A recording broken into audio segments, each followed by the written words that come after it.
President Buhari continues strategic engagement with critical stakeholders to resolve issues affecting major economic sectors. Mr. President could have continued with subsidy, he would have.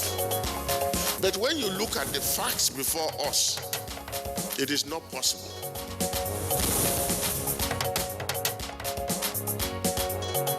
Nigerian People's Republic of Bangladesh pledged to share experiences and expertise to combat COVID-19 pandemic.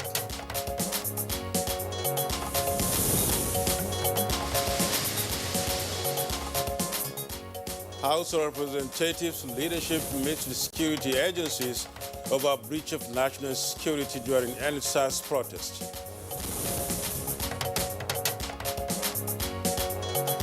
And on Good Morning Nigeria today, we shall discuss Presidential Mass Metering Initiative.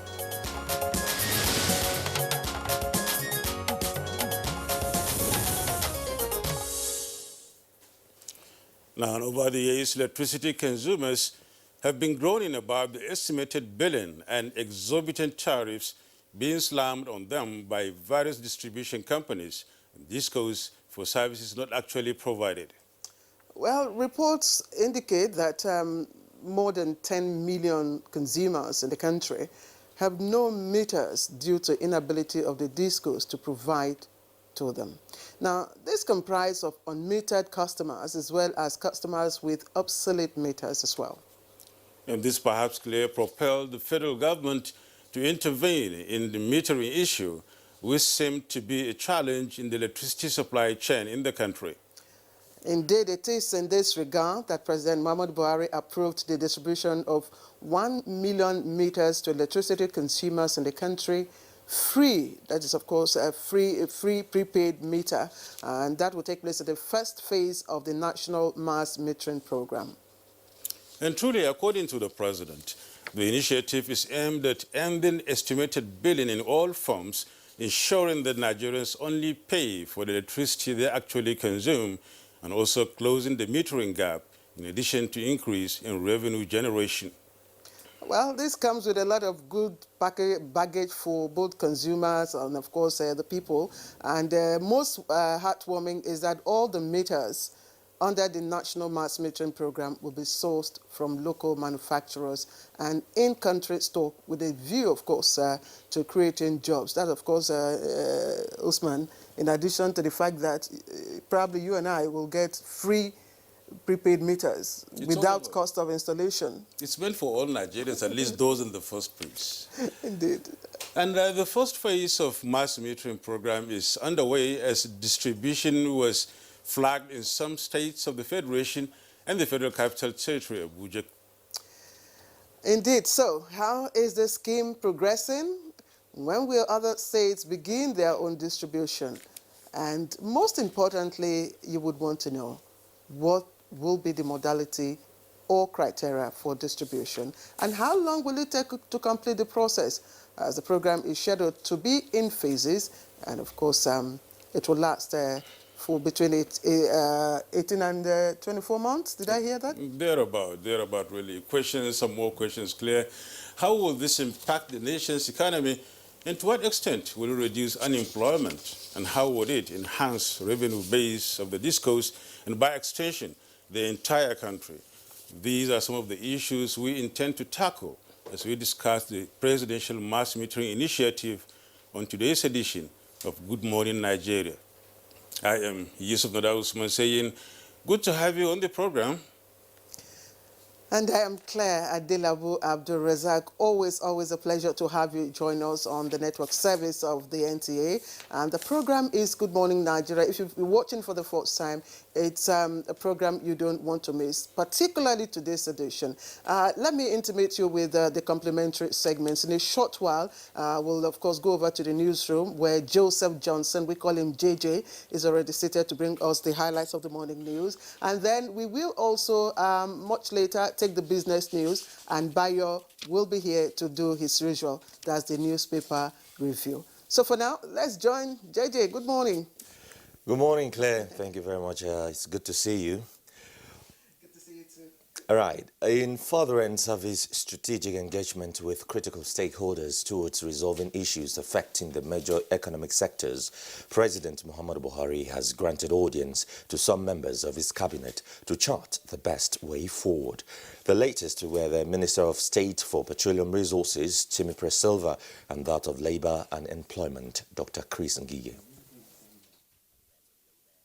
I am telling you, if Mr. President could have continued with subsidy, he would have. But when you look at the facts before us, it is not possible. We have some gray areas to clear, and we'll meet sometime this week. I'm waiting for 1 or 2 reports before I communicate a date to them. Lagos state government and some members of the organized private sector are putting heads together towards rebuilding the state after the damage done to public infrastructure and private businesses during the NSAS unrest. Vice President Yemi Osinbajo at the event says the state and indeed the nation will come out stronger from the crisis. We learned that society is built on the balance between freedom and order. But we've also realized that order itself is a social construct sustained by the consent of the governed, which is why it's important that we investigate and thoroughly interrogate the deep causes of the disenchantment. Nigeria and the People's Republic of Bangladesh have pledged to share experiences and expertise towards combating COVID-19. Secretary to the Government of the Federation, Boss Mustafa, stated this after receiving a donation of personal protective equipment from outgoing Bangladeshi High Commissioner to Nigeria, Mohammed Hassan, in Abuja. Both Nigeria and Bangladesh are fighting along with other countries, and I think this event will bring us closer. I want you to relate it back to your government, that Nigeria remains eternally grateful to the people and government of Bangladesh that have shown tremendous goodwill and support in our quest to deal with this COVID-19 pandemic. Now, the COVID-19 infection has continued to increase with the confirmation of 157 new cases in Nigeria. Out of the 9 states that reported new cases, Lagos State has the highest number of infection with 97, followed by Oyo with 37, then Kaduna with 9 cases. Bayelsa, Edo and Ekiti states have 3 cases each. Ondo and Osun states have 2 cases each, while Plateau records 1 new case. Nigeria has 65,305 confirmed cases, out of which 61,162 were treated and discharged, while 1,163 deaths were recorded.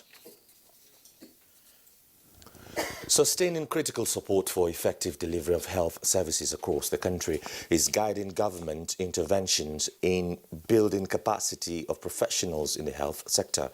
Minister of Health Dr. Usage Hanire affirmed commitment of government at the inauguration of the Governing Board of Nursing and Midwifery Council of Nigeria. The 200th birthday anniversary of Florence Nightingale certainly fulfilled the desire of millions of members of these professions for a global platform to recognize their sacrifice and to reposition the profession of nursing for greater heights.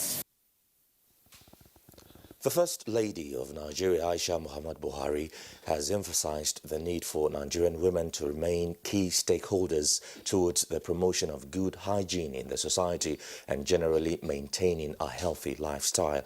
The First Lady stated this in a message to the distribution of sanitary equipment to women and children in some selected hospitals in Lagos State. On behalf of my sister, Dr. Mrs. Ibijoke Sanwo-Olu, I would like to thank our mother, Her Excellency, the wife of the President of the Federal Republic of Nigeria, for her kind gesture in donating these babies' products to the children and to the mothers. And it goes a long way in helping them and showing that the government cares.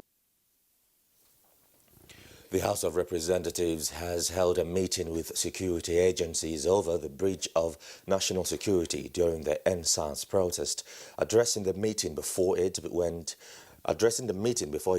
into closed door, the Deputy Speaker Ahmed Idris Wasi said the essence is to investigate the security breach experienced during the protest to ensure justice is served to all those affected. Exit and ensuring that we have a harmonious nation. This is the essence of the committee. And I think with this is our first meeting that we're addressing. We're going to take input from the various service chiefs. And finally, the federal government is developing a new policy that will reshape the country's fish industry and create a platform for youth engagement. Minister of Agriculture and Rural Development, Muhammadu Sabona Nunu, in a message at a national conference of fisheries, says the government initiative will also assist in checking smuggling, illegal and unregulated fishing. Fish production creates more jobs for Nigerians, narrow down the wide gap between fish demand and supply. If you are bringing in 100 kilograms of fish, by next year we give allocation for 80, but we're expecting the farm you have to be expanded. And that concludes the morning news highlights. Good Morning Nigeria continues with Claire and Yusuf after this break. Stay with us. You're watching Good Morning Nigeria, reaching you from the Nigerian Television Authority, the NTA. And Nigeria's inflation rate raises by 0.5% from 13.7% in September to 14.2% in October 2020. Let's now join Kule Adeyeye for details on business news. Nigeria's inflation rate rose by 14.23% year-on-year in October 2020 as against 13.71% recorded in September 2020. This is contained in the Consumer Price Index report released by the National Bureau of Statistics. On a month-on-month basis, the index increased by 1.54% in October 2020. This is 0.6% higher than the rate recorded in September 2020. The Composite Food Index also rose by 17.38% in October 2020 compared to 16.66% recorded in September 2020. Core inflation, which excludes the prices of volatile agricultural produce, stood at 11.14% in October 2020, up by 0.56% when compared with 10.58% recorded in September 2020. Meanwhile, the rise in food index was caused by increase recorded in the price of bread and cereals, potatoes, yam and other tubers, meat, fish, fruits, vegetable, alcoholic and food beverages, as well as oil and fats. And now to the floor of the Nigerian Stock Exchange to see how tradings went in the first day of the week, Monday, November 16, 2020.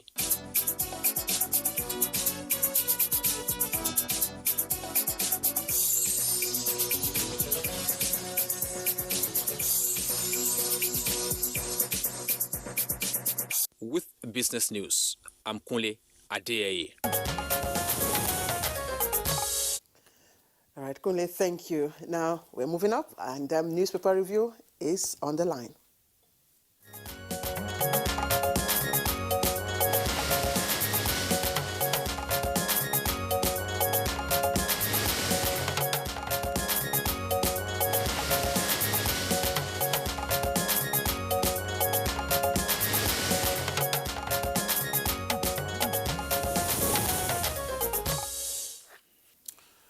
And as usual, our newspaper reviewer, Bayo Atuebi, is in the house. Good morning, Bayo. Thank you, Yusuf. Good morning. Good morning. Good morning, Claire. Bayo? Yes? Did you notice something? Yes. In the colors? Well, what do you make of the colors? We have green and white. Maybe we would have had a better blend Yes. And green, white, green will be flying at Siaka Stadium today. Yes. The Super Eagles are flying a flag fly in the second reverse match against Sierra Leone. Well, we hope so. We keep our fingers crossed. I don't know. No, they promised us that they are going to really make it today, and I think we should take their promise seriously. Yes. Alex Wobi, who scored brace in that match, says that they are going to give 100%, and they are assuring Nigerians they will win. Let's hope so. Looking forward to that. On the newspapers now, let's look at what we have here on the Daily Trust. We have right under the masthead, some few stories there. Common entrance exam, 65.4% of pupils failed. You get that story on page 14, now page 10 that is. And of course, EDCO members test positive for coronavirus. That's after returning to the camp, and that's going to be on page 4. How prices of bread, others raise inflation to 14.23%. The details is going to be on page 20. And down below, we have a story why Nigeria needs to start HPV vaccinations in 2021. You get that detail on page 16. On page 38, you have a story on Saudi Arabia offers varsity scholarship to 424 Nigerians. On page 21, Belgium honors Elumelu on enterprise spirit. The main story on Daily Trust really is kidnappers blocked Kaduna Abuja Road 4 times on Sunday. And that's according to the villages and the writers are, they raped our daughters, 8 ABU students among abductees. Witnesses say more than 15 killed. Army, Kaduna government insists on only 2. Bandits kill many in Igabi village. This really worrisome, I guess, this Abuja-Kaduna highway. Yes. Becoming a big story, it really. It was a problem. They placed solutions to it. There was a combined patrol of military, police, and other security agencies on the highway frequently. There were several spots where you had security men. In fact, there is a heliport whereby the Air Force was also supporting constant patrol on the highway. All of a sudden, all those had dissipated. And on Sunday, on four different occasions and 4 different locations along the highway, kidnappers, abductors were having their field day. And that even buttressed what the IGP said when those things were in place. He urged Nigerians to really ply the road as much as they can because it's really safe. Now you heard him saying that really there was a very big, strong Governor Nasir El-Rufai also came on and said that road is very safe because those measures were put in place there. But all of a sudden, it has devolved into thin air. But the good news, Bayo, out of this is that yesterday I think I saw on one of the media windows that some persons, about 9 of them have also been rescued. Yes, there was a military patrol team that went in and they were able to rescue some of them. But even the surrounding villages, they are all also worried because their girls cannot go to the farm. The bandits are having a field day, raping and causing a lot of havoc in those areas. I really just imagine bandits asking for 400 million naira from, students. How would that work, really? 8 students of Ahmadu Bello University are said to be among those that have been kidnapped. And they've been, been asked to pay, 400 million naira. The parents are pleading, really, when I heard on the radio this morning, are pleading to the abductors or the kidnappers to really bring down and be a little bit soft on them because they are students. So let me just key off from that, Bayo. And that story we talked about the incident that happened along Kaduna Abuja Road. On the front page of the Punch, just among the trending stories, just below the bottom there, you find 12 killed in Kaduna LGs, 8 ABU students among highway abductees.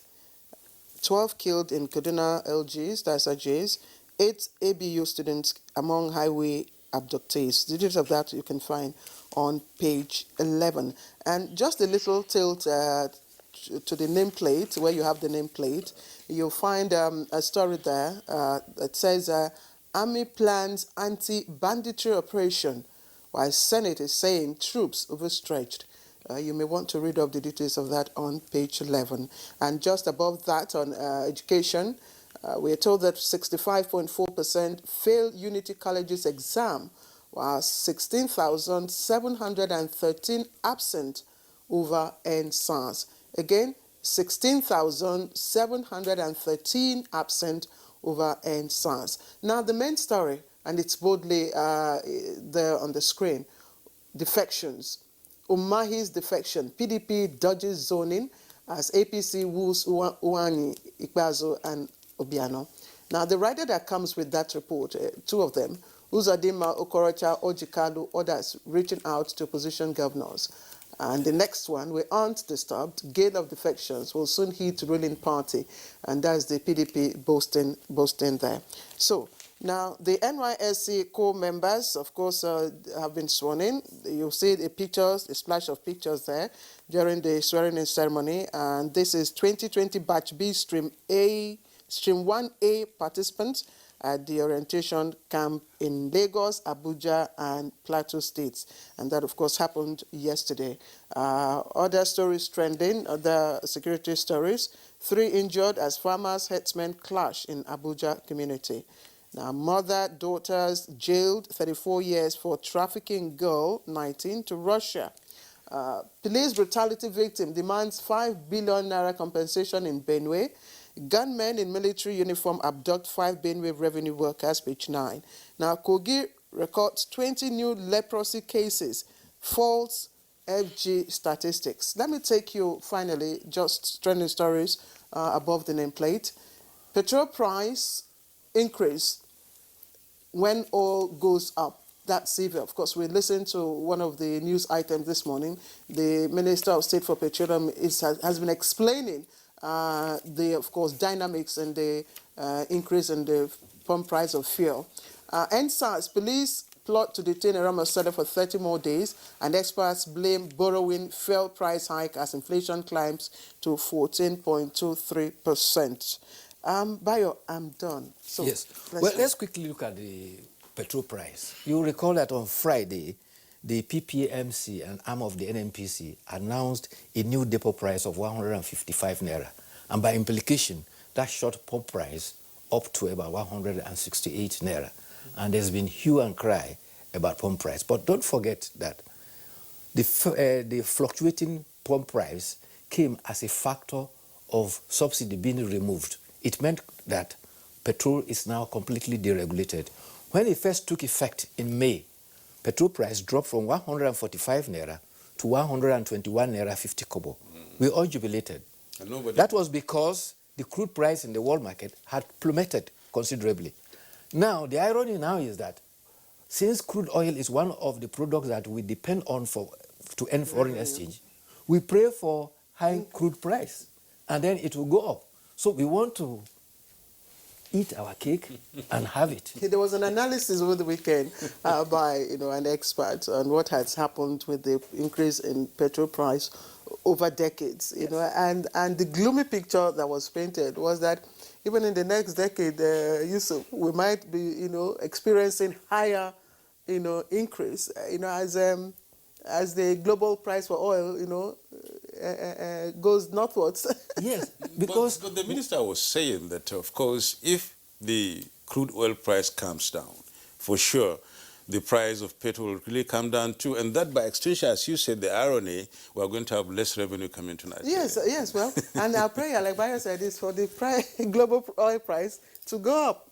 And then we must be ready to pay higher pump price. So we can't eat our cake. The only solution, however, is that if we have refineries working in Nigeria, then the cost of production, of taking the crude abroad to refine and bring back, which is put on the consumer to pay, will be eliminated. Yeah. And therefore, you will have a moderated fuel price. And the cost of and that is why NLC is also, yes, NLC is also talking about that. Already, Ayuba Waba is saying that they are worried. They set up a committee to look at the petroleum aspect and as well as electricity based on the last agreement they had with the federal government. And Ayuba is now saying that government must hold those who are hoarding and exporting petrol illegally. They should be jailed in court, and they should also hasten the process of enabling refineries and modulars to produce petrol in this country, because that's the only way to bring down the pump price of petrol. Before we get down to the editorials, can we please have some more stories there? Maybe one or two as you're running set of time. There's also the one about political story. It's just that as it goes up, because the complaints of the masses is that as the price, we gain in price, every other thing remains constant. So it's a big burden for the people. No, it's a burden because petrol affects almost every aspect of our economy. You need transportation to move foodstuff from the rural area to the urban areas. When the petrol price is higher, the driver puts it back on the passenger, and it goes back on the foodstuff. So it becomes a vicious circle. That is why inflation is also going up. So petrol is so central that once it goes up, it affects so many things. The other political story is that some governors of the APC, Governor Uzodimma, and ministers of the APC, led by the Minister of Science and Technology, Onu, have been meeting at the Imo House. They are expecting that Governor of Ebonyi State is expected to come to their fold in APC. And former Senate President Ken Nnamani says the doors of the APC is now open, and they are putting out their dragnet to get the governors of Abia, governors of Enugu, and governors of Anambra to move over to APC. And the People's Democratic Party has also reacted that, don't worry, you are having your field day now. Very soon, the same spate of defection will hit them, and then they will be at the receiving end. That's Nigeria. It's very, very, very interesting. Very much. You have the editorial. Yeah, it's here. I think it's about America this time around, titled Downtown America. I mean, downtime America, that is. And that's talking about bad loser syndrome, which grips U.S. presidential election, courtesy of the incumbent Donald Trump. Let me just go through one of the paragraphs here that laid the background for this, editorial. It says, from its historical perch as the world's example of democracy, the United States is presently in throes of a messy election that holds not only America's, but the global community in suspense over its official outcome.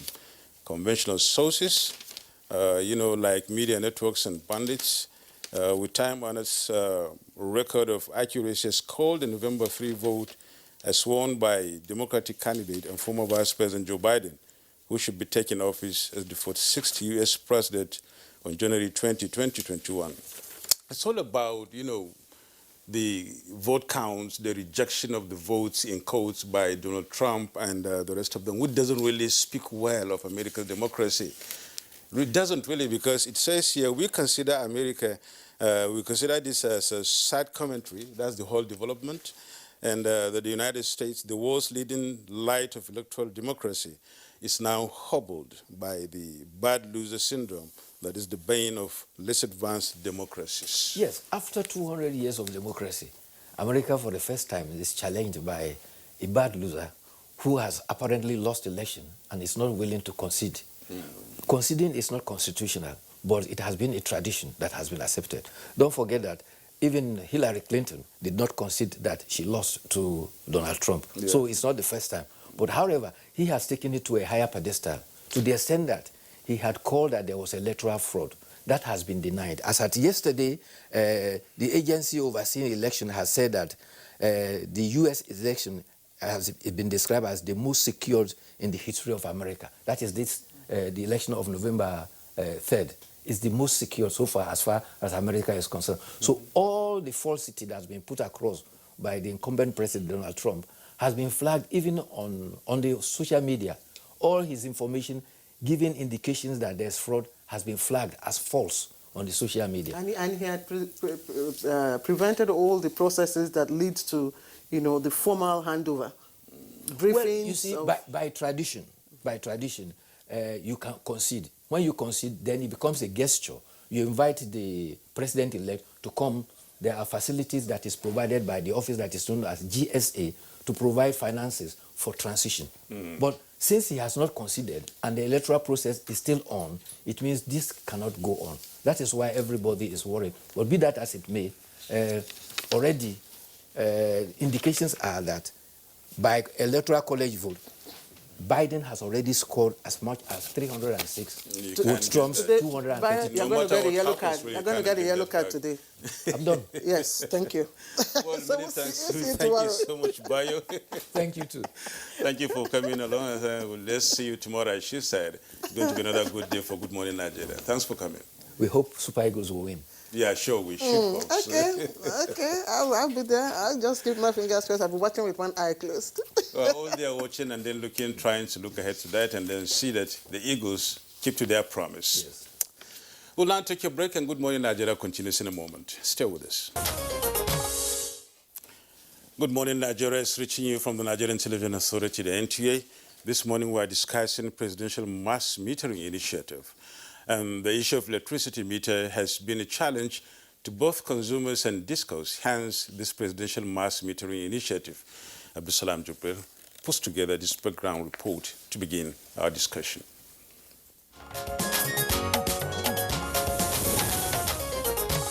Nigeria's electricity industry has continued to evolve since November 2013, when major stakes in the generating companies GENCOs and distribution companies DISCOs were transferred to private investors. However, the estimated billing system adopted by DISCOs has not gone down well with consumers, as they have lamented about the system over the years. Estimated billing is a system of charging unmetered electricity consumers for electrical energy consumed based on their previous usage, without considering the actual quantity of energy consumed. In most cases, consumers in this system are mandated to pay far above what they consumed on a monthly basis. Experts maintain that estimated billing generates millions of unmetered consumers for the DISCOs to swindle on a monthly basis through exorbitant bills that have no bearing on electricity supplied or consumed. Towards ending estimated billing in all forms in Nigeria and ensuring that Nigerians pay only for the electricity they consume, President Muhammadu Buhari in August 2020 directed a nationwide mass metering termed the Presidential Mass Metering Initiative. Under the initiative, the government is making funds available for the DISCOs to provide 1 million meters in the first phase at no cost to consumers, with deployment already commenced in some states like Kano, Kaduna, Lagos, and Abuja. A key component of the initiative is that all meters under this program will be sourced from local manufacturers and in-country stock, with a view to create jobs for the teeming unemployed youths. While the initiative is being commended by some consumers as a way towards ending estimated billing system, how prepared is government towards monitoring and ensuring that the meters reach the intended consumers? Guests on Good Morning Nigeria will speak to these and more shortly.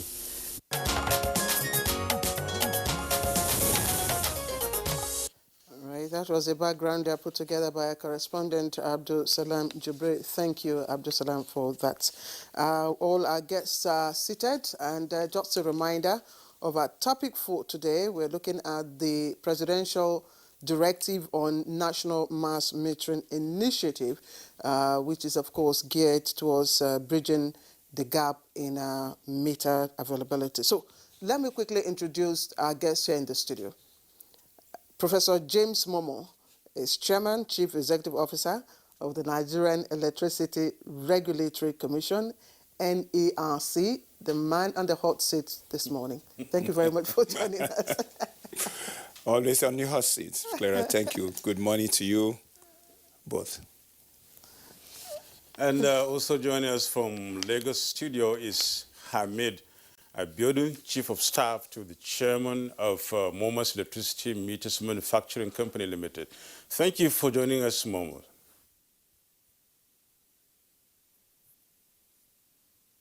Good morning. Thank you for having me here. All right, thank you.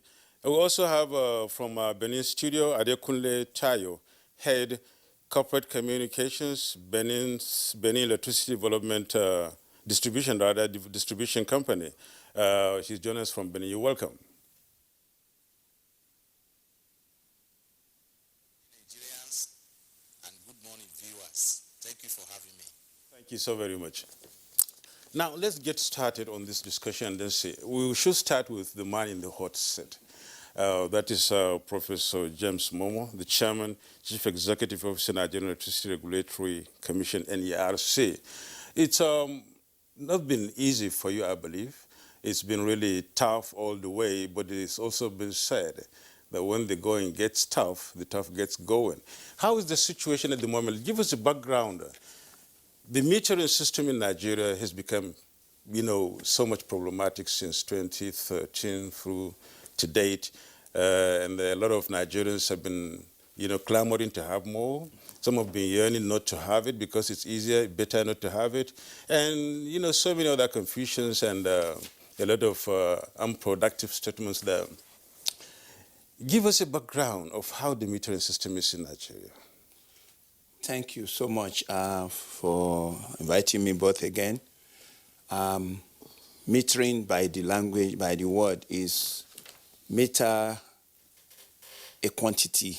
In this case, in our field, electricity, we are trying to measure or determine exactly the amount of current, that is the quantity of energy that is being used or be used by a customer. So you need to measure it to be sure it's correct and it's accurate, so that by the time you determine how much a customer should pay, you are paying for the actual price. So it's a necessary device. Without it, it's like driving a car without a brake, and you find out you just be driving forever. There's no speedometer and so on. So in Nigeria, for years, we've taken it for granted that this device is not as important as the product you are getting. So we neglected the perfection and the availability of this device to customer. So that is a challenge that started years ago, where customers were then charged at what you call estimated billing, bogus billing. So you are paying you might then end up paying for electricity you don't use, and which is wrong. You may end up also not paying at all, which is also wrong. So I think over the years, the lack of meters, therefore, has caused a lot of liquidity problem in the sector. That means you cannot appropriate account for energy that you consume or that is sold to a customer or that you buy to sell on behalf of the discos. So many efforts have been made to correct this gap or this deficit. Initiatives were raised by so many people before now. And unfortunately, because we don't manufacture this meter in Nigeria in the past, so a lot of excuses were given. Discos also had problem of getting the meter to all the customers because they were nobody really know the number of customers out there. We need to enumerate them. So many challenges were in the making. One, lack of enumeration of customers that are out there. Two, recognizing that no one should actually be paying for what you have not measured. If you go buy Gary in the market and they just give you Gary, say pay for this Gary and you want a bowl, they will measure that bowl. And the amount of that bowl is what you pay for. So like all commodities, the issue of meter then becomes so important. A lot of, as I said, initiatives were then brought forward that, okay, by all means, we must get this meter. But the more we push, the less we see the results. So it became very, very important for the Nigerian Electricity Regulatory Commission to begin to think through what to do, what innovation can we put in to ensure that customers are properly metered. So we came up with different options. We call it capping, we call it MAP, all an attempt to bridge the gap that you mentioned that currently exists. So I think as we go on in the discussion, you will find out that all the efforts that we brought in, whether to bring in a third-party provider that will provide meter for the customers since the owner of the franchising area with the discos were not able to provide the meter at the particular time, on time, or there are some economic challenges. So let's put it that way, and eventually we came up with MAP, which is meter asset provider, with the hope that a third-party provider will provide that meter on behalf of the disco to the customer, which allow the customer then therefore to pay for meter and then be able to meter properly. Having done all that, still not enough. That doesn't even bridge the gap. So, and I'm sure the purpose of this discussion, which is to now discuss the big initiative that we are very proud of by our president, the National Mass Metering Program, is an attempt, therefore, to bridge that gap so that every customer in this country who uses power, who wants to pay for power, will be metered and will be commensurate with the power they use. And also, they will be able to make sure that they don't pay for what they don't use. They'll be able to manage the power they use. Now, they'll minimize waste at the end of the day.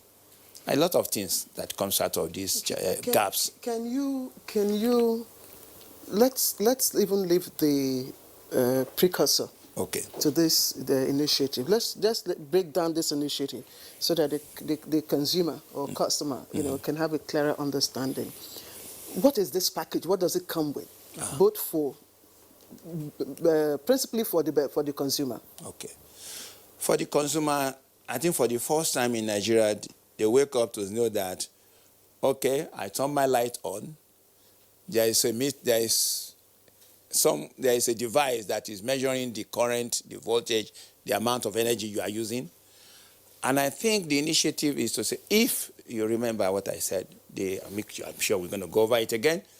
The presidential initiative, which I want to explain properly now, is that what do we do to make sure that every customer in our country pays for electricity they use at the right amount, at the right time? Remember, amount and time becomes very important. So this initiative now is look, if the challenge is that we don't have money to provide meter in every enumerated home, the homes or the customers that we've captured as customers who need power in their premises, the presidential initiative now say, look, we will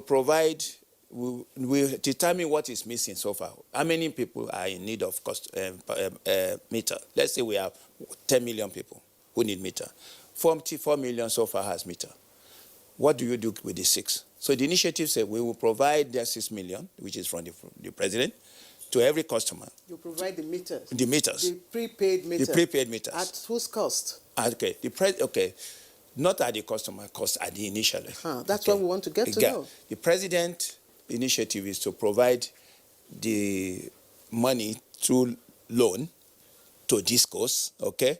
CBN will provide such money.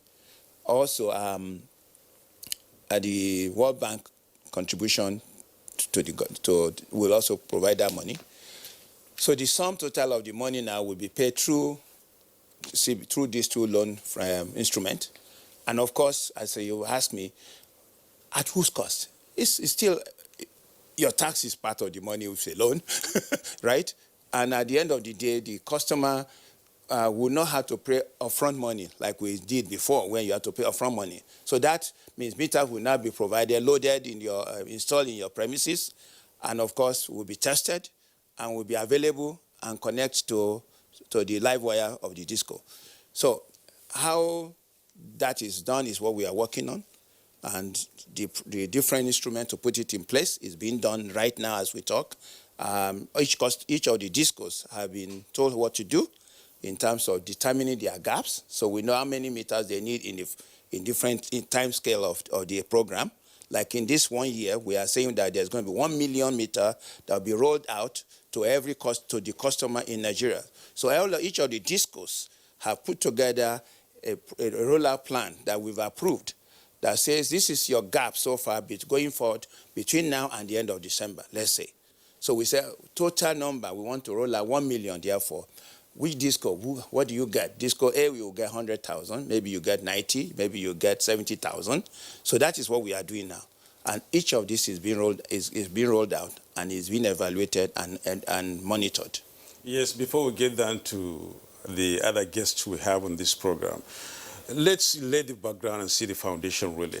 We still want to hang on you and then see how this really works out. 1 million, prepaid meters. And I think this is going to be the first phase. Okay. And looking ahead, you see that there are some selected towns or cities in this country who have been chosen in order to get these things out. Could you shed more light on this so that we can now say somebody in Kano may expect it most likely, but somebody in Maiduguri may not in the first phase? What does this presidential initiative entail as regards covering the country in this first phase? Okay. We divide the rollout plan of this meter into 3 phases. Sometimes we say phase 0, which is a number actually in the counting of things. So that's the initial phase. So in this 0 phase, we said there will be 1 million. So each of the discos before now had contracted with had the contract with the meter asset provider in their premises in their franchise area. So each disco then come up with what do you have in the agreement with your map provider, MAP. So let's say at Kaduna, if you have, let's say 70 is what, out of 70, let's say you have 50, but you need 70. You have 50 meters contracted, but you need 70 more. So we'll now take that 50 plus 70 more, and that will be what we'll give you in the first phase. And that's extra 70 more will be what is going to be coming out from as part of the National Mass Meter Program. So in phase 0 now, each of the disco are now allowed to say, this is what I have initially from each of my provider, and I need X amount more, and that is added. And this is what we now calculate for each of the disco before we come up with the 1 million. So the 1 million is based on what you've requested for the year. And of course, you've enumerated the customer of choice, not of choice, customer in your premise, in your franchise area that will take advantage of those meters. So it may be that it may not cover the entire Kaduna, for example, but at least you've identified, you've enumerated, some people have cooperated and gave names, gave all the information about their premises. It's already wired, it's already coded, and it's now time for us to say, okay, priority is given to such customer who in the last several months or in the last 1 year, they were prepared for meter, but meter was not there. So meter will go to those people first. In the second phase, which is here, this post year 2020, we will now go to the customer that we missed in the first year, which is between now and the end of December. And again, we will go through a rollout plan according to the completed enumeration of those customers. And of course, in the third year, which is 2022, I hope, is all done, we will have clear up all the rollout plan for the 6 million meters that Mr. President graciously has given to us as part of the initiative to Nigerian. Thank you, Professor Momo. Let's put you on hold and go to our Benin Network studio. Mr. Adekunle Tayo, Head Corporate Communications, I believe one of the representative of the discos. Can you, what I understand from Professor Momo's explanation so far is that ab initio, where you have electricity consumers paying ahead for the meters and not getting, what will happen within this initiative is that consumers will not have to pay for this meter that will now be installed, in their respective premises. That's one. And then secondly, I also believe that this will be done according to the enumerated data that you have. Please, could you give us more insight into how, the processes and the modality of, implementation?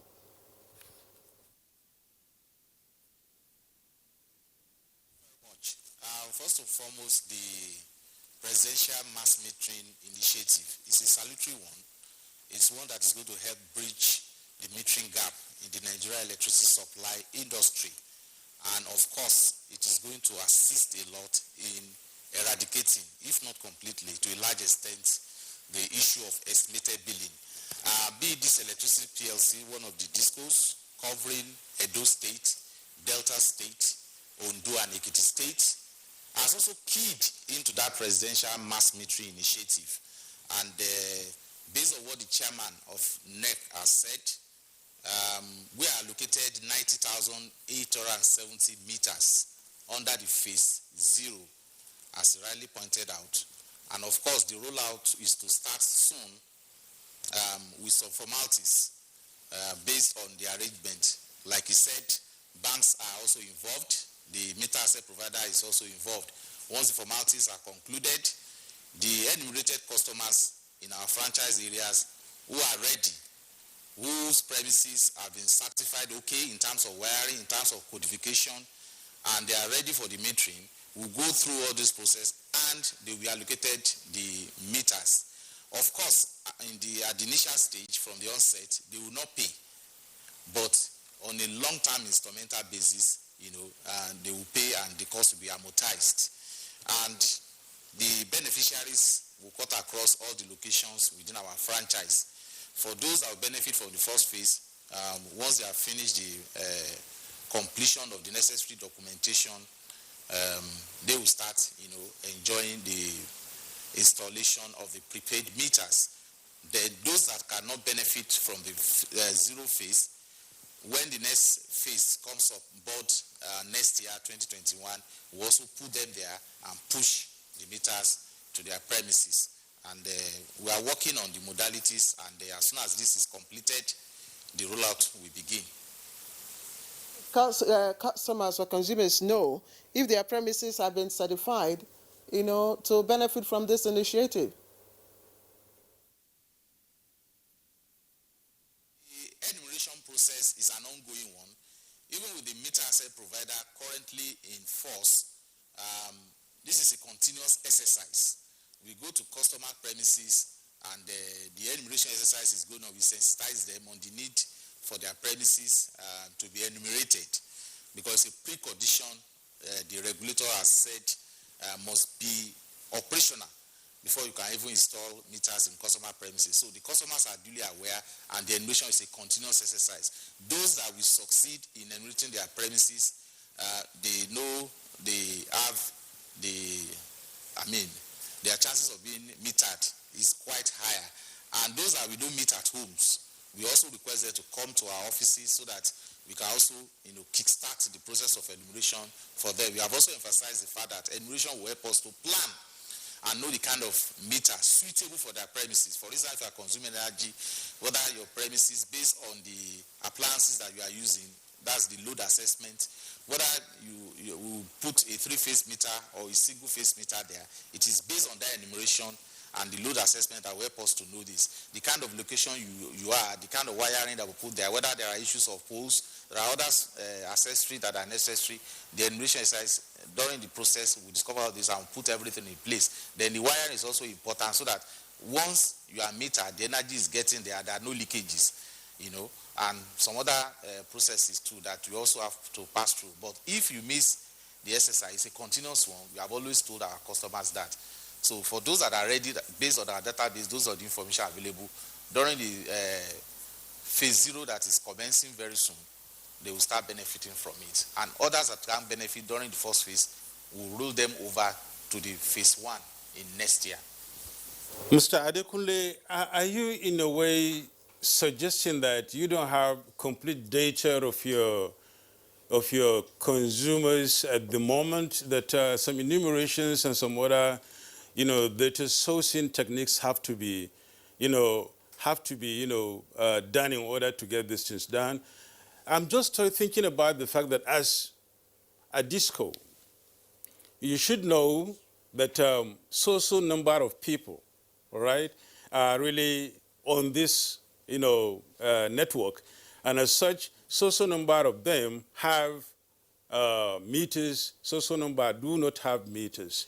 And when this presidential initiative came on board, it's going to be much easier for you to just approach it head on and get started and get going. It's not to say that. The reality on ground is that Benin Disco is one of the discos with the highest metering rate. And this has also been acknowledged by the regulator. And we have a customer base in excess of 1 million presently. Those are registered electricity consumers. And out of this, the enumeration exercise is a continuous one. It's not a one-start fix-all that we'll do and stop. It's a continuous exercise. And you agree with me that it's not possible to do enumeration for everybody at the same time because customers' convenience quite varies. There are those that are self-employed, there are those that are working in government offices, there are those that are even retired. So you don't even have immediate access to capture everybody at a time. So that's why the data is fluid. But what we are saying is that based on the allocation given to us for the zero phase, which is 90,870 meters, those that have completed the enumeration exercise, we push them for them to benefit. And as we go on in the exercise, those that are being enumerated freshly, or those that are completing their own phase of enumeration, will be pushed to the invert phase for them to benefit. Don't forget, we cover 4 states. We cover Edo, we cover Delta, we cover Ondo and Ekiti State. So these meters will have to be shared among the 4 states. So beneficiaries will come across all these coverage states, and those that will also fulfill the conditions and meet the conditionalities are those that will be pushed to benefit for. So the data keep changing based on people that we are able to capture on a regular and continuous basis. Okay, let me still stay with you before we go to our Lagos studio to speak with Hamid Abiodun. Let me stay with you in Benin. What will then happen to those who have already paid, before now and have not gotten, or those who have obsolete meters and all that? Are you going to treat them differently from those who are supposed to benefit from this new initiative? The meter asset provider MAP that is currently in operation, there are 2 options. We have those that can pay upfront and take possession of the meters after fulfilling other conditionalities. Then the regulator also put in place a mechanism whereby those that elect to pay on installment is another option for them to key into it. Now, with this new presidential initiative, for those that are yet to benefit by paying for upfront, we can migrate them to also benefit from them, because this one you don't pay upfront, you pay on instrumental basis. So we'll try and harmonize customers based on this list, the existing list, and those that we have enumerated, to see those that can, benefit from this one, because the 90,870 meters allocated to us cannot cover all the customers that are not metered. So definitely is a phase-by-phase exercise. And like the chairman has rightly said, we have the phase 0, we have the first phase, and the final phase that will end in 2022, when all the meter customers are supposed to have been covered by the 6 million meters target under the scheme. So we'll keep pushing people who are yet to benefit, who are yet to be metered, as the phase continues. And of course, some of them will have to fulfill the conditionalities by ensuring that their premises are enumerated, the inspection by licensed electrical contractors and certification of the houses is completed. And of course, they will also fill the form. So it is those that are ready, that have been able to complete all these modalities, that will just migrate. It's a continuous exercise, it's a revolving activity, which we have keyed into, and we are ready to implement it to the letter. Many thanks, Adekunle Tayo, Head Corporate Communications, Benin Electricity Distribution Company. I would want to come back to the studio. I'm still insisting on trying to have a solid background for this discussion. And that is, Nigerians are really interested in trying to know what exactly the president has in stock for them on this mass metering initiative. We've been told that it's for free, 1 million meters in the first phase to at least cover the customers or the consumers therein. But it so seems as if the background, or rather what Adekunle is saying, seems to go a little bit against what the initiative seemed to postulate. Lay the background for us properly. 1 million meters, right, to be distributed for free to Nigerians, and free in the sense of purchase and installation. Mm-hmm. And then secondly, they are going to be done, at least for this 1 million, in Kano, Kaduna, Lagos, and Abuja for the first phase, I believe. Then we continue from there. but it seems as if there is a little confusion about understanding this very initiative. Throw more light on this so the Nigerians could know exactly what is in stock for them, at least as per the 1 million meters ready. Okay. The confusion can be settled like as follows.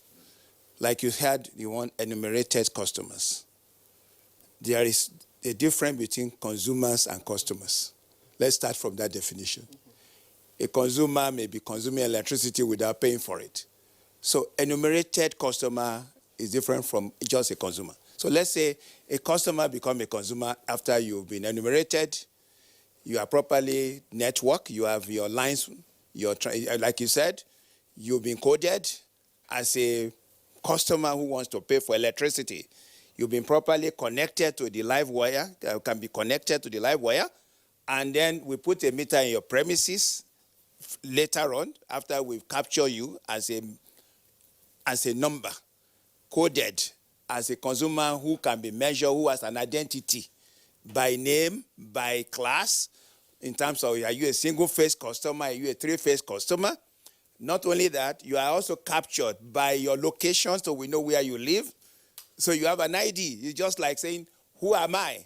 I have a name, I live in such and such a place, I have an ID, and I'm numbered. And I think that is what he's saying. He has coded each of these customers that we consider an ongoing process as an enumerated customer.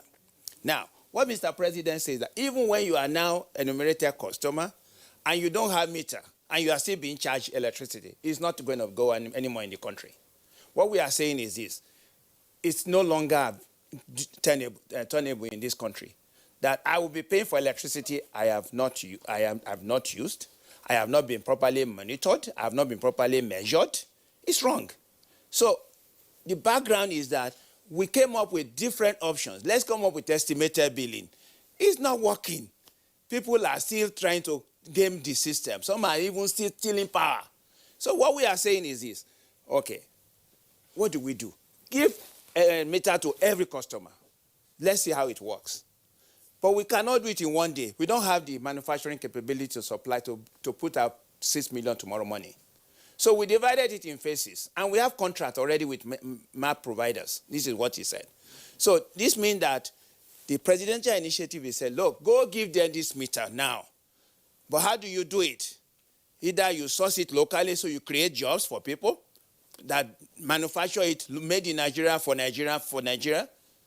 So to do that, we need to ensure and contract people to start manufacturing. So the initiative is saying, like, we cannot wait until you make 6 million before we start distributing. What do you have right now in your storeroom? The DISCO know what they have.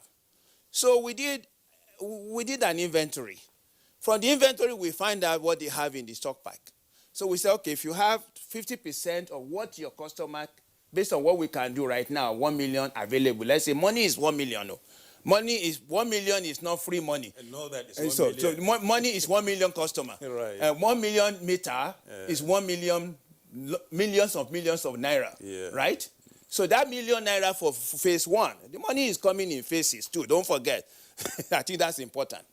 When they say phase zero, money is just dropped from somewhere. Government look at his pocket and say, if I give you 6 million, let's say multiply by $100 per meter, that's going to many, many millions in dollars, okay? Or in naira, whichever you do your conversion. So that money plus 600 million naira that I'm talking about, 600 million dollars, let's divide them into phases, because the money is coming from somebody. It's coming from CBN. CBN is not going to give you 600 million. There's education. There's health issue. There's road to be fixed. There are so many things to be done. So the rollout of those smart meters is already financed. There's a finance plan for it. Thank you. And that is why the burden will not be borne by the enumerated, customers. Yes. For the meter itself, that is for the software and for the electronics, everything, and for the installation. Yes, ma'am. So that is off beneficiaries of this initiative. This is what Mr. Dekule is saying, in the long run, you will have to pay. So we want to know how. Are there hidden charges? But let's put you on hold. Oh, I like that one. I like the word hidden charges. Yes. I will be on hold. Yes, let's put you on hold. Okay. Let's go to Lagos Network Studio. we are Hamid Abiodun, Chief of Staff to the Chairman of MOMAS, and I want to believe you're one of our local manufacturing companies for meters. And the reason why we're having this conversation is because there has been a gap in the capacity of our local manufacturers to meet the demand, irrespective of the different initiatives that have come. Do we have the capacity to ride with this initiative?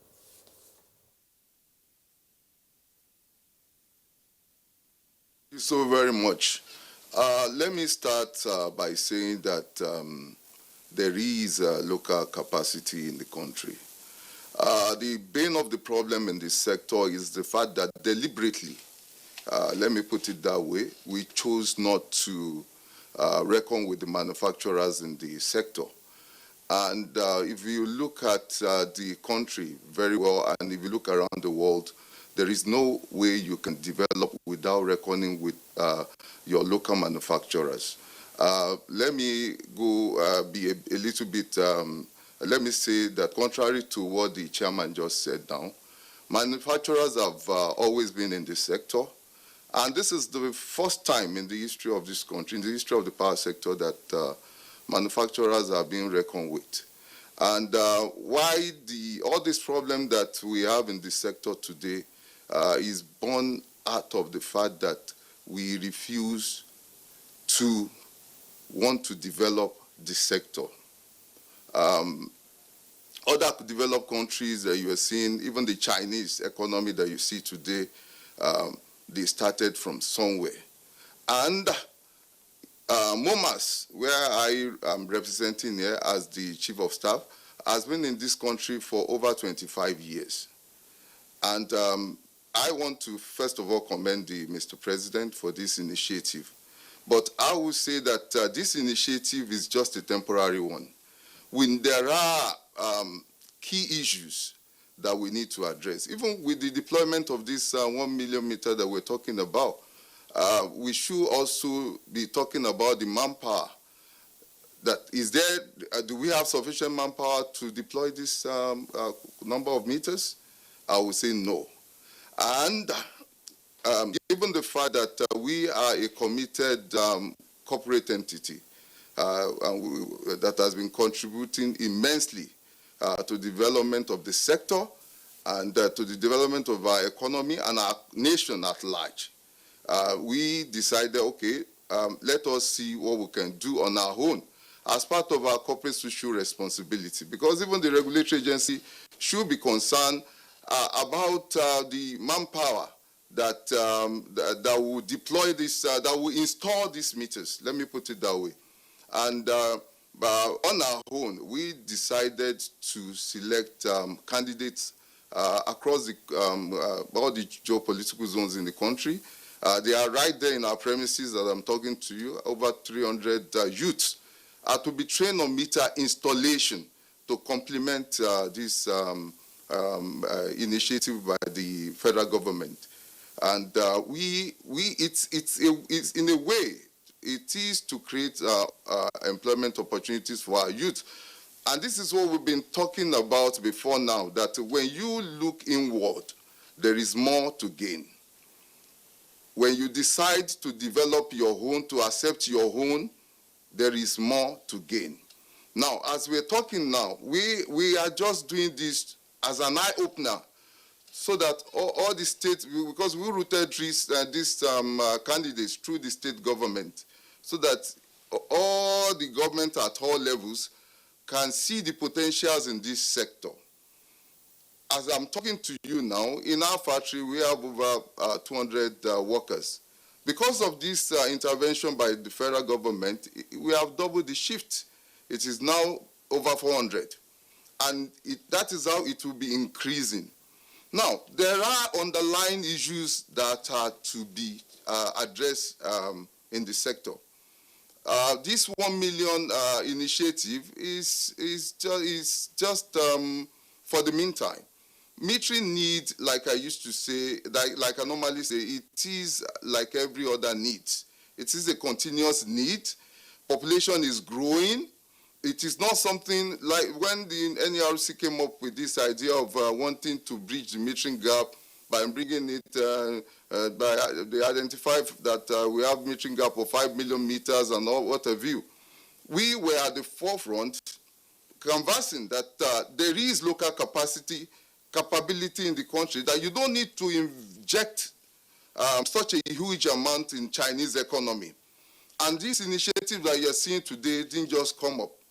It is born out of a genuine struggle over the past years.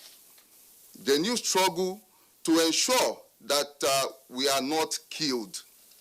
Most of the companies that we grew up to know when we were young, it is policy that killed them. And we will keep saying it. There are still challenges in the country, in the manufacturing sector of the Nigeria, in the power sector.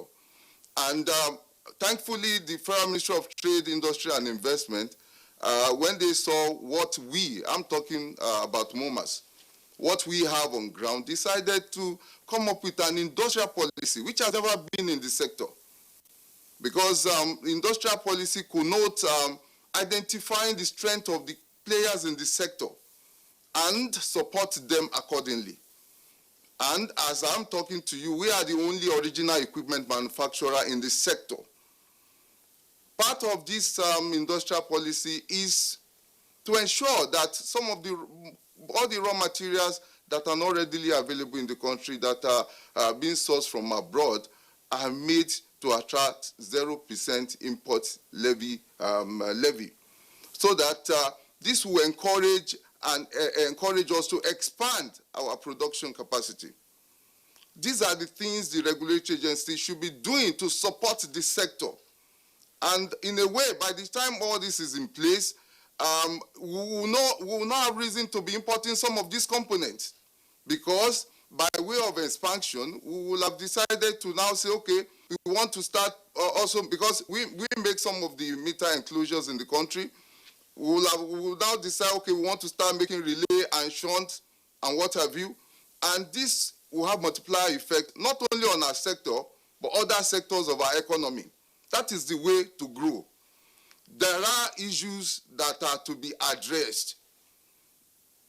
Thank you so very much. Okay, Mr. Abiodun, earlier on you talked about the fact that local manufacturers of, smart meters are not, given due priority. But we know that even under MAP, the policy stipulates that 30% of what is of meters are sourced from you, and you were not able to fill the gap. Even under, is it a credit advance, whatever, you were supposed to, provide the quantity required, but local manufacturers were not able to meet the gap. So how is it now that you are saying you have not been patronized? And can you give us more insight how? Maybe I should help you. Very much, Clara. This meter asset provider scheme that you just mentioned now, the 30% provision of the regulation, there is nothing compelling. This bulk of these MAP members are importers. Permit me to say, there is nothing compelling them to buy from the local manufacturers. Our office is open. You can come. We are open to the media. You can come around and see. Let any one of them come out to challenge us that they sign an agreement with us and we refuse to supply them. Let us be factual here, please. There is no time, any of the meter asset provider approach us that they need meter. You see the way things are. Let me break it down for you. Before you can buy meter or anything from any part of the world, the manufacturer does not know you, so you will start by advancing payment. The same thing applies to meter importation. Maybe you advance payment like 50%, they start production, and after like 3 months, you pay the balance after the production has been completed, then they ship. That is the way it is done. But in Nigeria here, we want a fire brigade approach. You approach a manufacturer. Do you know how much the cost of having like let's say 10,000 meters in your warehouse? You know how much it is? Because officially, the price of a single-phase missile is about 44,000 naira, and the three-phase is about 82,000 naira. If you multiply it, you see how much it is, and you access loan from the bank, and you don't have off-takers. We at MOMAS, we've been riding on private and institutions to survive over the past 25 years. Okay. All right, thank you so much, Hamid Abiodun. It's a pleasure, these insights you've given. But you've raised a lot of issues and concerns here, which I think the professor need to really react to them. There are so many issues he mentioned, which I think have to do with your commission.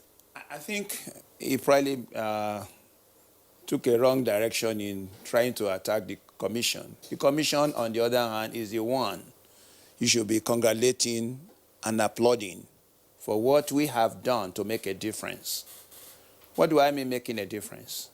We sign on local content.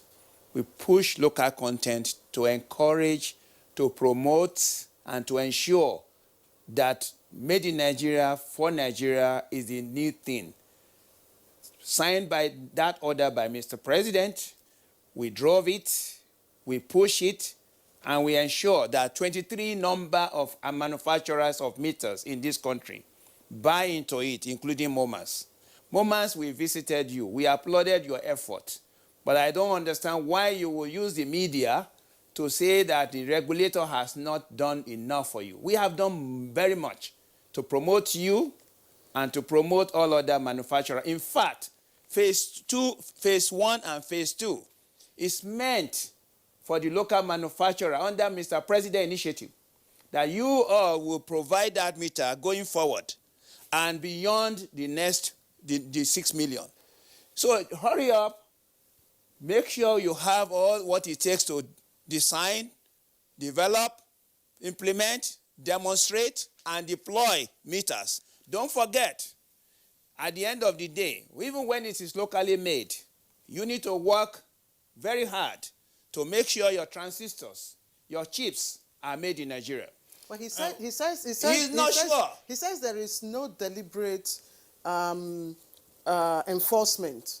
You know, yes, there is enforcement for off-takers. No, there is enforcement. There is enforcement, because there is enforcement. It is part of the thing that part of the agreement signed by before we give even a map. What is the percentage? What constitutes your 30% local content? You got to define it. Is it the installer? Is it the chip you are going to make? Is it the soldering work that you were doing there that is 30%? We came there. I personally applauded them that we see Nigerian young men and women learning how to do electronic chip design for the first time. I teach in a university. When I saw young people putting what they've learned in school to work, I said, this is the time. So this initiative, they're going to bear this initiative. They have to. It's on their shoulders. And not only that, don't do it alone in that shop. You need to work with universities, because you need to now invest in how to make new materials. When we talk about smart meter, it's not just based on smart meter IoT of things. There are material contents, silicon, germanium. We have to look at new type of materials. These are serious business. Serious business. Serious business that require collaboration, that require you as manufacturer to coordinate, to begin to invest in research, because the materials that you even ship, that you need to do that work, cannot be made in Nigeria completely 100%. And I'm saying, no, I need to finalize it for him. Please acknowledge what NEC has done in the last few years. What have we done? We push the manufacturers to participate. We push the MAP to buy from you, and they did. Wherever they could not, we left it open at that time, they could go abroad. But now we are saying that beyond phase 0, we are still allowing MAP to provide meters, whether they've got that meter from abroad. But in phase 1, to provide job for our young people graduating from schools. They will become installers, they will be testers, they will even be designers. I have universities right here in Nigeria who are designing new meters that are going to be smart, that are going to be based on Internet of Things. They're going to use new communication schemes. They're going to be controlled. They're going to have storage. They have photographs. They will have data, just like a new laptop, a mobile phone you have. Wake up. I think it's time. You have a commission that supports innovation. This is me. Professor James Momo, let's really narrow down this discussion to the presidential metering, mass metering initiative. 23 manufacturers locally in Nigeria. Yes. 23 of them. We need more. I know you should need more because Nigeria is a very large country. 200 million plus. 200 million plus. Yes. And over the years, to date, we are still yet to really have substantial number of meters that would go around, at least in the first phase. So let's get down to the zero phase, all right? Now, does it mean the 23 don't have the support, or their capacity is less, or they don't have the funds? What has been the problem? Well, the 23 will provide the gap that I mentioned earlier. I said, for the 1 million that we have money for, let me just translate it into money. Power is money. Power is not talking. Power in, money out. Money in, power out. That's my theory of power engineering. We want to provide 1 million meters. Somebody has to pay for it.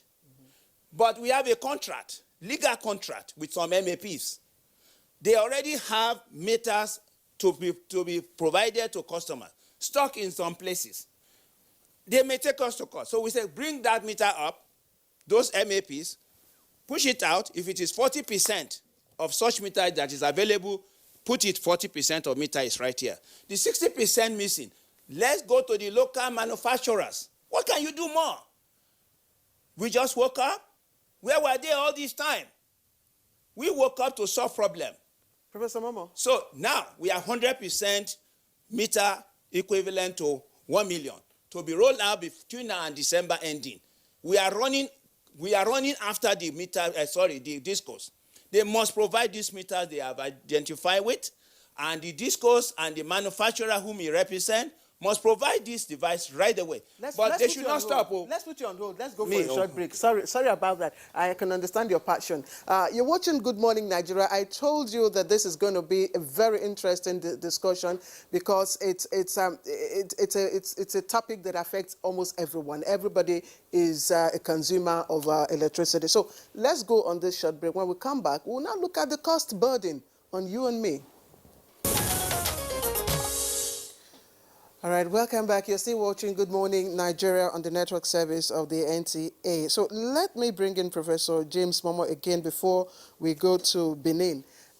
Prof, earlier on I asked if there were hidden charges because the head of corporate communications, BEDC, had given us something like an insight that, in the long run, enumerated customers may bear the cost for whatever is being done under this initiative. Are there hidden charges? Well,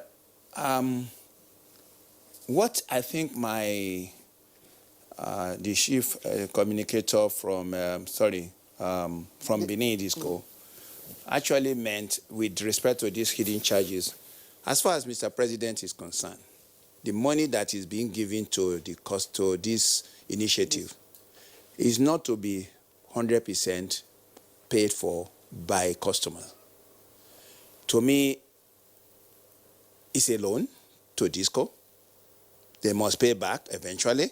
So it's not a gift because they are in a business. A kind of bailout? Yes, I don't know the word bailout. It may mean too many things. Let me say it this way. We give you this support to solve the problem that is very important to our economy, power, delivery, marketing, selling.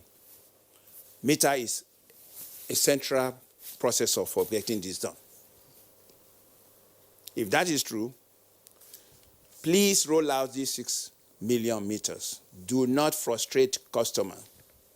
Do not confront them unless you pay me, I won't give you cost. I won't give you meter. I think that's the sentiment I'm taking away. We must give you this meter.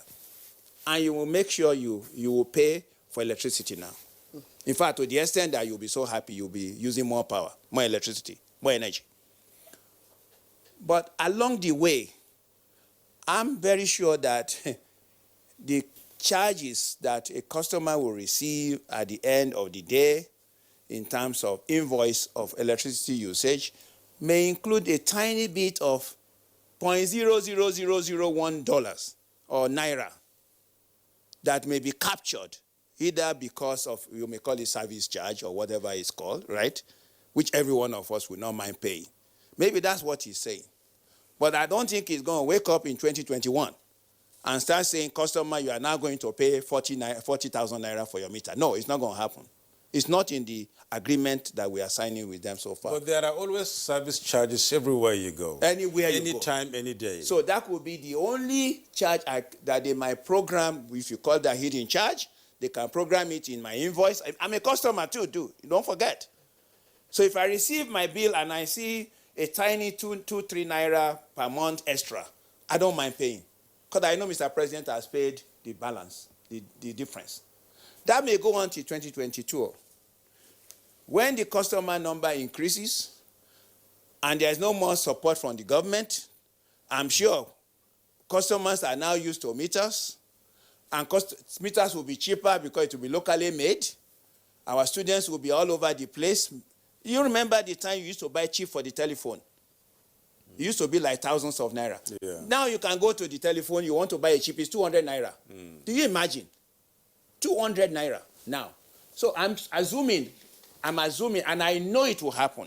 In technology, will get cheap. In technology, as we advance it, it becomes cheaper. And as you mass produce it, it becomes cheaper. So please don't scare the customer so far to think that there's a hidden agenda that Mr. President is putting meter out there. In 2021, you're going to start paying. 2022, you're going to start paying. Remove it from your mind, customers. Let's get there and we'll work with you. We are going to make sure this sector works economically. Thank you very much, Professor. Adekunle Tayo, let's talk about these things the professor just said. For the customers, and then allay in the face of the customers that there is going to be no more charges or no hidden charges as such. But there may be some 0.0001, as you said, additional service charge or whatever, that the customer will take, as he made example with himself. And of course, I too will go in for that. But I have at the back of my mind that the president has paid for everything. But nonetheless, I should bear that very little charge. Have your customers been really sensitized on this? A question you didn't answer much earlier is the one about, customers who might have paid or give deposit towards having or acquiring a new meter. And here comes the presidential initiative that's saying that it's going to be free. How would you want to address that?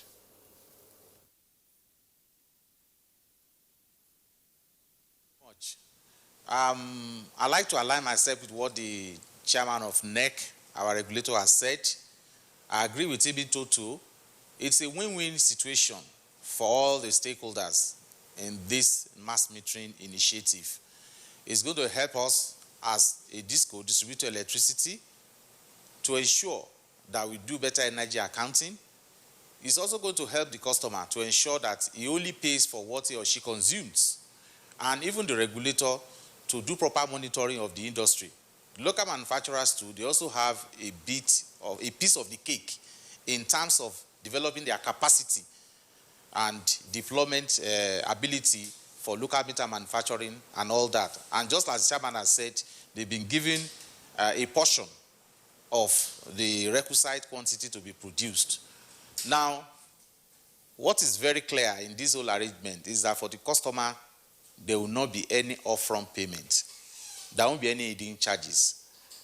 And again, because the DISCOs are getting the meters through a bank loan that will be given to banks, that will be given to the MAP partners that will bring in these meters, is at a cost. And such a cost will be spread for a long time period. And like the chairman said, it may be just a small token that will eventually come back to the customer. It might even be in terms of energy consumed that you just see a little service charge to actually defray that cost on a long term and not immediate term. However, what is very, very clear is that the modality for the cost recovery in this mass metering initiative and any other modality, any other cost will be communicated to the beneficiaries. They will be clearly stated to them. They will know what they are entering into. Now, don't forget that we have the meter asset provider scheme already on ground. And like I said, we have the option of optional payment of installment payment embedded in that scheme, in addition to people that pay upfront. Now, there are 3 phases in this mass metering initiative. We have the 0 phase, which is targeted at 1 million deployment. For customers that have been duly captured, duly registered, their premises have been covered, definitely, if there are some of them that are on the optional long-term basis, we try and migrate some of them into this mass metering initiative. For those that are supposed to pay as you go, if the meters are ready based on the one the map is supplying, they will get their own. If some of them are also ready, they are also captured under the enumeration, they can also be migrated within, because the idea is that the meter is supposed to be a major tool to measure electricity supply, and people are tired of estimated billing. Fine, let meters be available and let the industry work. However, because it's a loan and it's at a cost to the people that are involved, then there must be a way to recover this cost in a very gradual and on a long-term basis. And that's what the chairman is saying. Everything is being regulated. We are all players and we stick to the rules. Everything will be communicated to the customer. So, but the bottom line is that it makes things easy and the industry works. Thank you. Mr. Adekunle Tayo, thank you. I'll still remain with you. You will agree that since the sector was privatized, there have been initiatives, by the regulator and of course government to enable you, the discos, carry out what ordinarily within the policy that you keyed into.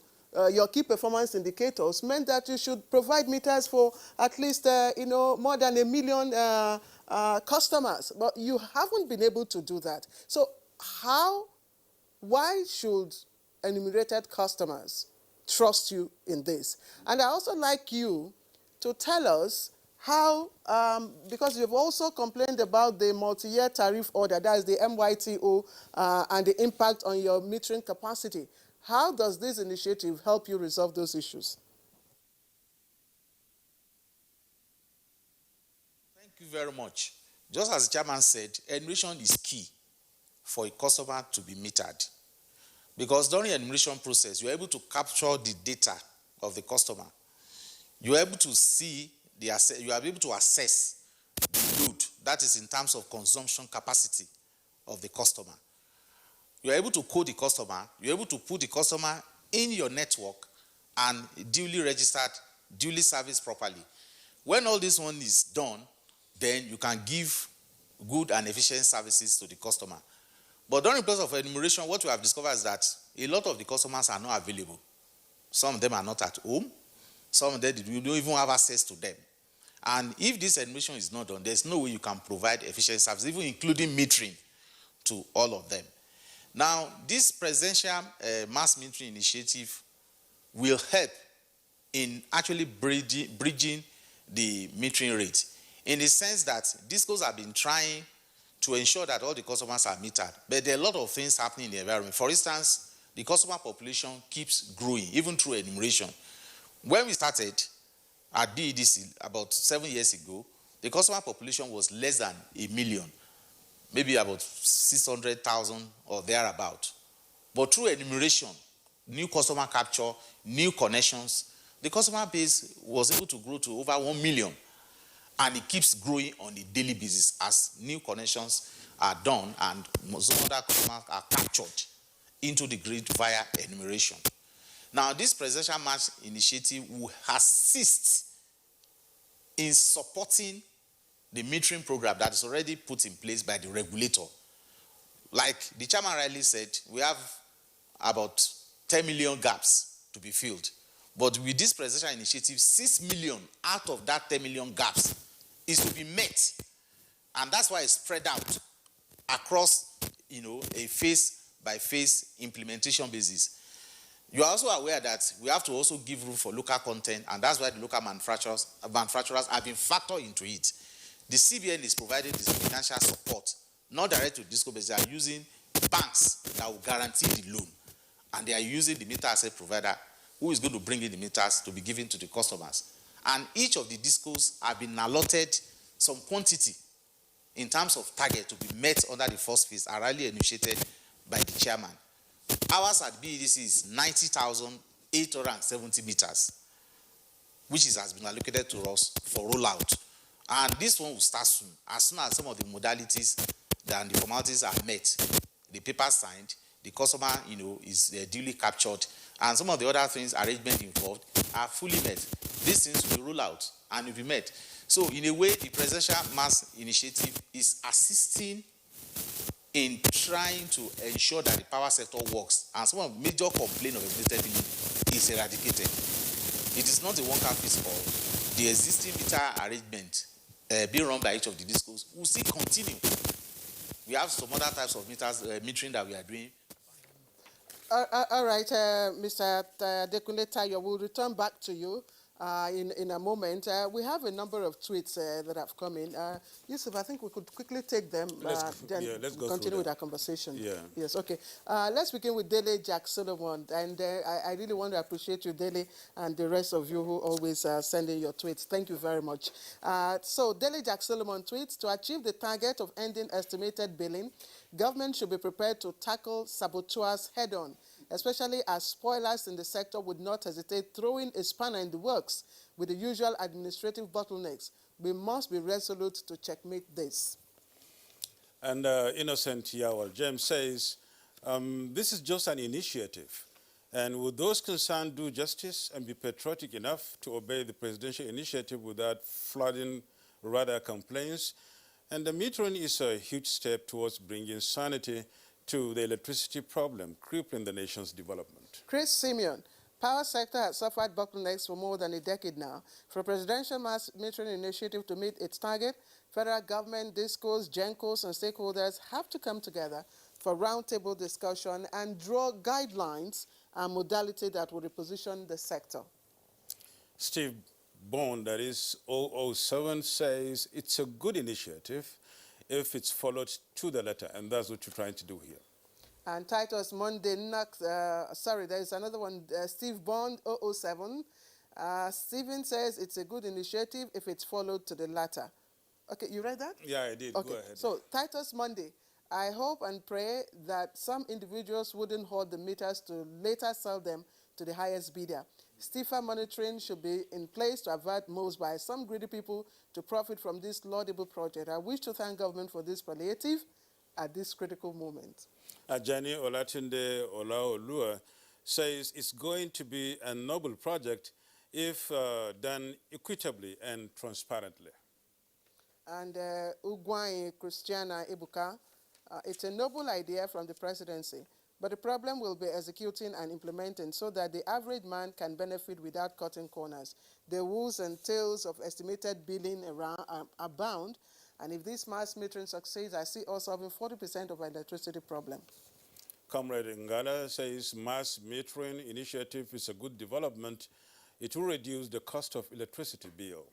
Is that so? And Yunusa Idre says this is a very good move. The Kaduna discos inaugurated and flagged off the phase 1 distribution in Kaduna. He witnessed it, but said there's scarcity of the meters compared to customers on ground. Leo Fadaka is saying that this presidential initiative will put an end to the sharp practices of power sector officials, as in the telecommunications sector, Nigerians don't default in pay-as-you-go for the phone bills. Finally, paying for darkness will be a thing of the past. Okay, we have also a number of tweets. Jibril Salisu Naina, Ibrahim Abdusalam, Bello, Olanrewaju Saeed. All of you have commended this initiative. And of course, Fonohomi, you also thank the president for this initiative. Temilolu also, you said, why not develop a meter box that will house about 8 meters and mount on the electricity pole and service the house with a cable from the meters to their house to prevent bypassing of meters. Thank you, all of you, for your tweets. We always appreciate you. Yes, just before we go to Lagos, Prof, issues have been raised, hoarding of meters. You heard somebody from Kaduna already saying, look, they have more customers than there are meters. You are the regulator. How are we going to ensure that doesn't happen? And even at that, when you look at the history of this kind of free things in Nigeria, check also the rollback malaria issue of the federal government, that very program, where you find mosquito nets, that are supposed to be free in the market being sold. And even the most recent one, talking about the answers, the palliatives, and the rest of them, you find them in the markets and things like that. When things become free in this country, you find people, engaging in shortages about them. How would you want to address it?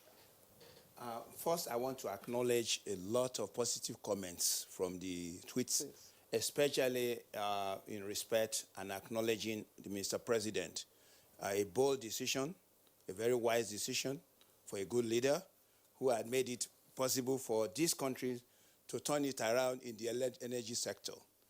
Unless this is done, we've been saying it, somebody has to do this, and he has done it. He deserves a round of applause. He deserves a lot of applause. Mr. President, I throw my salute. So the challenge is the challenge, the gaps, the challenge now that you've noted, as a regulator, we must make sure we do what we do very well, which is to make sure we provide appropriate monitoring, and we are going to provide opportunity for customers to self-report to us that either A, what has been promised is not given, and we will go after the DISCO to ensure, and I'm sure the DISCO are ready to cooperate. If not, we will take action. How do you intend to do The action is that they have disobeyed Mr. President's initiative. If Mr. President, the commander-in-chief, says do this and you don't, then you don't respect your president. Then you are not a good citizen of this country. Nigerians so what I'm saying is Nigerians who really want to see, now, especially when you talk about the public response to your own initiative or to the presidential initiative, Nigerians who want to hear some concrete, step to be taken by you. Like, say, for instance, you can have a toll-free number, look that the police do. And I was just going to tell you that. All right. There is going to be, there's always neighborhood watch. There's always community watch, right? There's always, somebody is always going to be trying to game the system. But there must be a reporting system. I don't know what's going on right now in Lagos or in Kaduna from here. But there must be a reporting system. There must be a monitoring. There must be a compliance. There must be an enforcement. This is what NEC stands for. Monitoring, making sure that we hear it and we do it, and we also measure what quantity of power we have sold to this customer, and they are using it, and there's a payback. Don't forget, when we sell power to a DISCO, that DISCO now needs to sell it. I need to collect money and through the value chain and pay back. Now, if you are not metering people, then you cannot collect money. I think it makes sense, right? It does. Yeah, you are not monitoring, so you cannot collect money because we're not going to allow you. So therefore, you will not balance your account. But you have been allowing them estimated and this billing. is over now. the days of estimated So we want to gone. see NEC do something different. Now, NEC is also, like I said, I talk about identifying, coding each customer, knowing the identity of customers. We need to know that. The government has come up with another initiative we didn't discuss. Is the so-called cashless billing and metering initiative and payment initiative by the same president. Last year, we did that. What that does is that it's going to capture total energy sold to the value chain, to the DISCO, and it's going to be seamlessly so-called cashless, okay? Let's pause you, Prof. You can talk, and so let's quickly take Lagos and come back to you. Oh, my God. Let's talk. Let's see, Hamid Abiodun, this issue of presidential mass metering initiative, it's not just about providing meters and then you providing them, for instance, and then giving them to the DISCOs to distribute for free as the initiative entails. It's also about creating employment for Nigerians and looking at, or rather bridging the gap. As you bridge the supply gap in electricity, also bridge the gap in employment, for Nigerians. Earlier you said, from 200 to 400, your staff, got up. And since you're talking about the local manufacturers, how do you intend to address or achieve this very issue of employment, given the fact that there are so many of Nigerians roaming the streets and who have the capacity to be part of this initiative?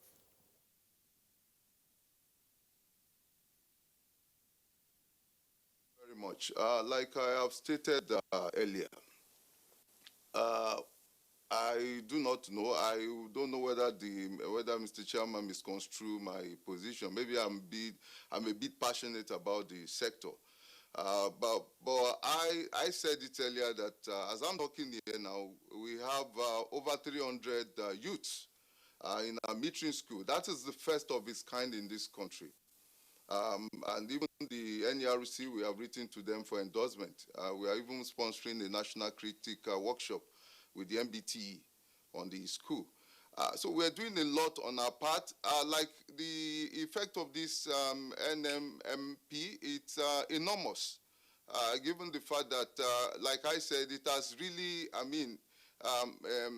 impaired positively on our production activities and all these things. And in a couple of months to come, there will be an increment in terms of the production, production output, and the Nigerians that will be engaged in various factories making these electricity meters. And in the same vein, the installation part is another potential area through which Nigerians can get employment. And that is what we have taken, we are doing on our own. And I think we deserve a lot of commendation in this regard. To single-handedly, given the situation of things in the country, yet we're still doing our own bit to really complement the initiative. It's a laudable one, it's a good one. And but what we're saying, which I keep emphasizing, is the need to keep on supporting our local manufacturers so that the sector can continue to grow. There's what we call the only way to grow is for the regulators and every other stakeholders to continue to support the manufacturing sector so that it will have multiplier effect on the entire economy. Thank you so very much. Okay, thank you. Ayo, just a final word from the Prof. Are there penalties if benchmarks are not met? Well, like I said earlier on, there will be penalties because we will actually blackmail the discourse that has failed to provide the necessary numbers of allocated number of meters. There'll be a publication. We'll put their names in the newspaper, and if not, we will call them, we'll write them, and there will be a penalty. And I'm sure they will be willing to work with us because I think they bought into this initiative, and you heard it. So my opinion, my hope is that they will drive it, and we will make sure they drive because it's money-making venture for them. And you've heard it's going to produce businesses and money and jobs for the young Nigerians. And you heard what they have said. If you take each of the disco, let's say each disco, they're going to have to get a meter assembly, meter tester, a meter installer, and of course, they have to package and all this. At the manufacturing level, or even on site, that's people, men and women, who will be working, creating jobs. And the job creation for the economy of Nigeria is going to be based on a lot of the manufacturing is number one. Agriculture is another one. Oil is another one. We also have the issue of ICT. ICT is embedded in this chip. So it means very simply that education to Nigerian youth is that Nigeria is now ready for industrialization because we're going to have more power out there that is going to provide services and products for us to use. Thank you very much. Okay. Prof, thank you. Go ahead, Nisa. Many thanks, really. There is so much from you, Prof. Chairman, Chief Executive Officer, Nigerian Electricity Regulatory Commission, NERC. It's our pleasure. Thank you, sir. Thank you very much. Thank you. It's a pleasure. You wake me up every morning, though. Well, thank you so much for keeping the date with us also. And many more thanks too to Hamid Abiodun, Chief of Staff of the Chairman of Momas Electricity Meters Manufacturing Company Limited. We thank you so much for being part of this program this morning. It's our pleasure. And so also is Adekunle. You've been a good contributor, and I hope Nigerians have enjoyed your insights and will really work with that. It's our pleasure to be part of us. Thank you very much. And we must also give you the biggest of thanks out there for having come along for the past 2 hours. We've been talking about the presidential mass meter initiative. It's a role. We thank you so much for that. And I'm Yusuf Nadabusu. And I'm Claire Delabo Abdulrazak. We appreciate all of you, all the tweets that you have sent. We're expecting more from you tomorrow. And of course, to be part of our show, same time, same station. From all of us here, have a great, great day and do stay safe. Bye-bye.